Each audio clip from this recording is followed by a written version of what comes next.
Napasmado ang bunganga. Beep, beep, beep, beep, beep. Ang tagalupa na viral ang mukha. Bip, bip, bip, bip, bip. Bumibip, bip, bip, bip, bip, bip, bip, bip, bip, bip, bip, bip na ba? Ang lahat, Martian, Beep, beep, beep, beep. Enrico Pañero, Bip, bip, bip, bip, bip. Beep, beep, beep, Bip, bip, bip, bip, bip. Bip, bip, bip, bip, bip. Tik-tilaok! Tik-tik-tilaok! Beep, beep, beep, beep, beep. Ito na ang 101.1 Yes FM Balitang Hoy mga Yes Pre, nagkaroon na naman ng panibagong kaaway ang Malacanang sa katauhan ni aktor at dating Vice Mayor na si Anjo Iliana. Anong meron? Anong latest, Mars? Anong latest, Mars? Ito, sinabi kasi ni dating Vice Mayor Anjo Iliana, Parañaque. Vice Mayor ng Parañaque pala dati si Anjo Iliana, no?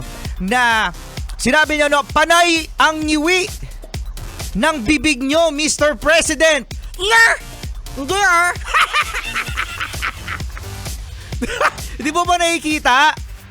Kitang-kita, mga Yes Friend, aminin naman natin. No, ang dami-dami mga footages ni President BBM na ngumunguwi naman talaga at hindi niya naman i-explain kung bakit siya ngumingiwi. Tapos sabi pa ni Anjo Iliana na kumbinsido ang taong bayan na kayo ay gumagamit ng ano? Ng aircon, ng TV, ng radyo, ng microwave. Linawin mo ha, Anjo? Ano daw ba ang ginagamit ni BBM? Tapos sabi niya, baka naman Mr. President na kayo ay magpa-follicle drug test. Oo nga. Magkano lang naman mga Yes Friend ang follicle drug test? Di ba? Tapos syempre, may sagot dyan ang Malacanang. Siyempre si Auntie Claire. Ano sabi ni Auntie Claire, Martian? Sabi ni Auntie Claire, Who are you? In Tagalog, Sino ka? Who are you? Sino ka? To demand for that? Hindi ka papansinin ng Pangulo? Kasi, sino ka ba? ay, ang lupit ng sagot niya Auntie Claire no? Sino ka ba? Napaka-mature po ng sagot ha. Napaka-mature daw.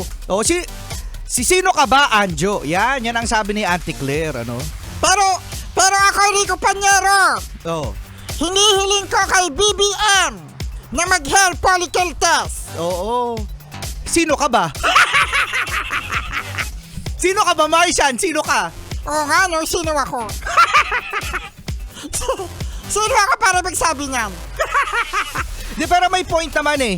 May point naman si Anjo, di ba, mga Yes Friend, ano? Dahil matagal nang hinihingi ng marami sa atin. Kasi, di ba, dati, tinanong na rin to si Auntie Claire ng isang taga-media, isang reporter na hinihingi ng taong bayan na magpa-hair follicle test si BBM. Pero anong sabi ni Auntie Claire?